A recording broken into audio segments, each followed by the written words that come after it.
बांग्लादेश में शेख हसीना की सरकार गिरने के पीछे अमेरिका का हाथ होने की बात कही जा रही है। शेख हसीना के बेटे सजीद वाजेद ने इस तख्तापलट के लिए अमेरिका पर शक जताया है। 2 महीने पहले ही शेख हसीना ने एक मीटिंग में व्हाइट मैन के ऑफर का जिक्र किया था। ऐसे में जानते हैं कि क्यों इस तख्तापलट के लिए अमेरिका पर आरोप लग रहे हैं।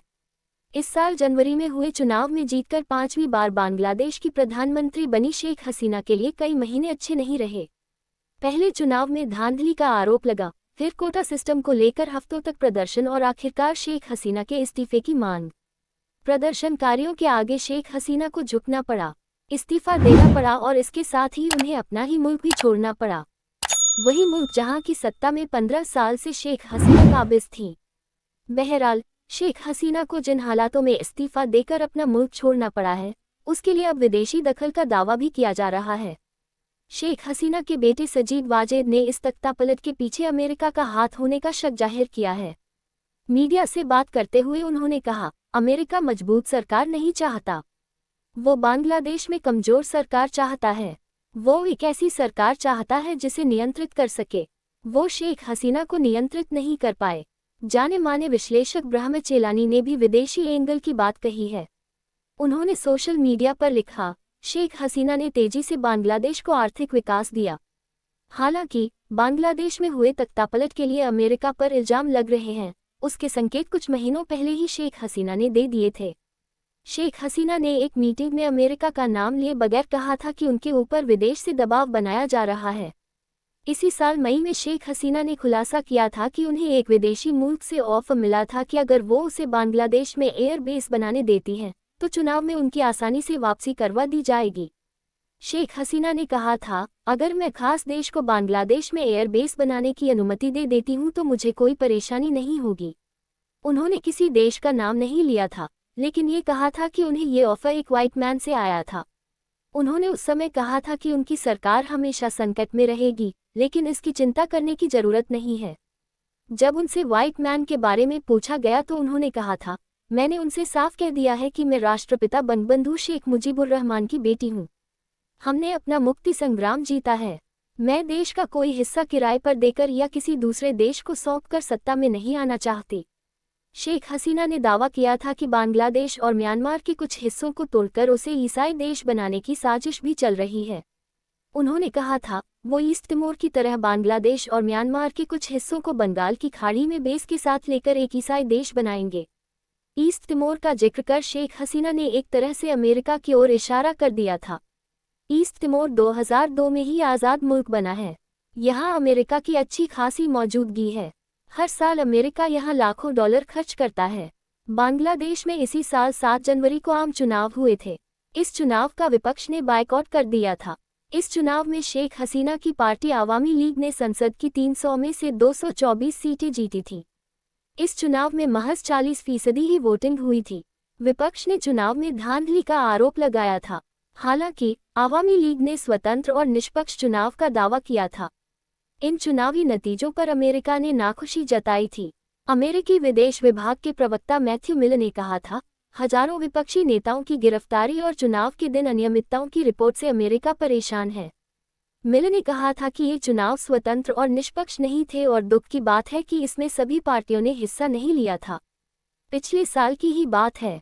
संसद में बात करते हुए शेख हसीना ने अमेरिका का नाम लिए बगैर उस पर बड़ा हमला किया था। उन्होंने कहा था कि वो चाहें तो किसी भी देश की सत्ता पलट सकते हैं, खासकर मुस्लिम देशों की। शेख हसीना ने कहा था, ये देश अपनी बातों से हमें लोकतंत्र का झांसा देता रहता है। इस पर हमारी विपक्षी पार्टियां और कुछ लोग तालियां बजाते हैं, नाचते हैं। उन्होंने कहा था, वो किसी भी देश की सत्ता को पलट सकते हैं, खासकर मुस्लिम देशों की। जब तक उनका इस्लामी देशों पर नियंत्रण था, सब ठीक था। अमेरिका पर कई देशों की सरकारों का तख्तापलट करने का इल्जाम लगता रहा है।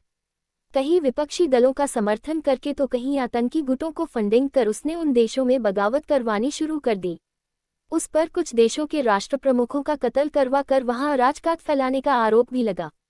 1953 में ईरान में चुने गए प्रधानमंत्री मोहम्मद मोसद्दिक को सत्ता से बेदखल कर दिया गया था। उनके तख्तापलट में अमेरिका का हाथ था।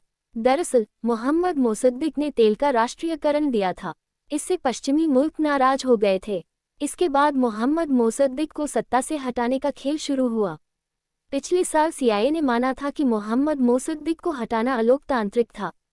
इसके बाद 1954 में ग्वाटेमाला, 1960 में कॉन्गो, 1963 में साउथ वियतनाम, 1964 में ब्राजील और 1973 में चिली की सरकार को गिराने में अमेरिका की अहम भूमिका रही है। 2007 में अमेरिकी लेखक स्टीफन कीन्स ने अपनी किताब overthrow America's century of regime change from Hawaii to Iraq में बताया था कि चुनी हुई सरकारों को गिराना और उनका तख्तापलट करना अमेरिका की विदेश नीति का अहम हिस्सा रहा है। इस किताब में स्टीफन कीन्स लिखते हैं, अमेरिका ने उन सरकारों को उखाड़ फेंकने में जरा भी संकोच नहीं किया जो उसके राजनीतिक और आर्थिक लक्ष्यों के रास्ते में खड़ी थी। इसी तरह 2016 में वॉशिंगटन पोस्ट ने अपनी रिपोर्ट में दावा किया था कि कोल्ड वॉर के दौरान अमेरिका ने 72 देशों में तख्तापलट करने की कोशिश की थी। 9/11 के हमले के बाद अमेरिका ने अफगानिस्तान पर हमला किया, वहां की सत्ता से तालिबान को बेदखल कर दिया और हामिद करजई की अगुवाई में अंतरिम सरकार का गठन किया। हामिद करजई बाद में अफगानिस्तान के राष्ट्रपति बने। उनके बाद 2014 में अशरफ गनी राष्ट्रपति चुने गए। हालांकि अगस्त 2021 में अफगानिस्तान से अमेरिकी सेना की वापसी के बाद तालिबान फिर सत्ता में आ गया। 2003 में अमेरिका ने इराक पर हमला किया और सद्दाम हुसैन को सत्ता से बेदखल कर दिया। सद्दाम हुसैन को गिरफ्तार कर लिया गया था। दिसंबर 2006 में सद्दाम हुसैन को फांसी दे दी गई। 2 साल पहले जब पाकिस्तान में इमरान खान की सरकार गिरी थी तो इसके लिए भी अमेरिका पर ही आरोप लगा था। पिछले साल अगस्त में एक लीक डॉक्यूमेंट में खुलासा हुआ था कि अमेरिका ने पाकिस्तानी राजदूत से इमरान खान को सत्ता से हटाने को कहा था। इस लीक डॉक्यूमेंट में खुलासा हुआ था कि मार्च 2022 में अमेरिकी विदेश मंत्रालय के 2 अधिकारियों और पाकिस्तान के राजदूत के बीच बातचीत हुई थी। इस मीटिंग में अधिकारियों ने पाकिस्तानी राजदूत से कहा था कि अगर इमरान खान को सत्ता से हटा दिया जाता है तो अमेरिका पाकिस्तान के साथ अच्छे संबंध रखेगा। इससे पहले इमरान खान ने भी आरोप लगाया था कि उनकी सरकार गिराने में अमेरिका का हाथ है। बांग्लादेश में शेख हसीना की सरकार गिरने के पीछे अमेरिका का हाथ होने की बात कही जा रही है। शेख हसीना के बेटे सजीब वाजेद ने इस तख्तापलट के लिए अमेरिका पर शक जताया है। 2 महीने पहले ही शेख हसीना ने एक मीटिंग में व्हाइट मैन के ऑफर का जिक्र किया था। ऐसे में जानते हैं कि क्यों इस तख्तापलट के लिए अमेरिका पर आरोप लग रहे हैं। इस साल जनवरी में हुए चुनाव में जीतकर 5वीं बार बांग्लादेश की प्रधानमंत्री बनी शेख हसीना के लिए कई महीने अच्छे नहीं रहे। पहले चुनाव में धांधली का आरोप लगा, फिर कोटा सिस्टम को लेकर हफ्तों तक प्रदर्शन और आखिरकार शेख हसीना के इस्तीफे की मांग। प्रदर्शनकारियों के आगे शेख हसीना को झुकना पड़ा, इस्तीफा देना पड़ा और इसके साथ ही उन्हें अपना ही मुल्क भी छोड़ना पड़ा, वही मुल्क जहां की सत्ता में 15 साल से शेख हसीना काबिज थी। सजीब वाजेद ने बताया है कि शेख हसीना रविवार से ही इस्तीफा देने पर विचार कर रही थी। जॉय ने कहा कि उनकी मां ने 15 साल तक बांग्लादेश पर शासन किया, लेकिन वह निराश थी कि एक छोटा सा समूह उनके खिलाफ खड़ा हो गया। सजीब ने कहा कि शेख हसीना ने बांग्लादेश का कायापलट कर दिया है। जब उन्होंने सत्ता संभाली तो इसे एक असफल देश माना जाता था। यह एक गरीब देश था, लेकिन आज तक इसे एशिया का सबसे उभरता देश माना जाता है। Friends, please subscribe my channel, Born to Struggle.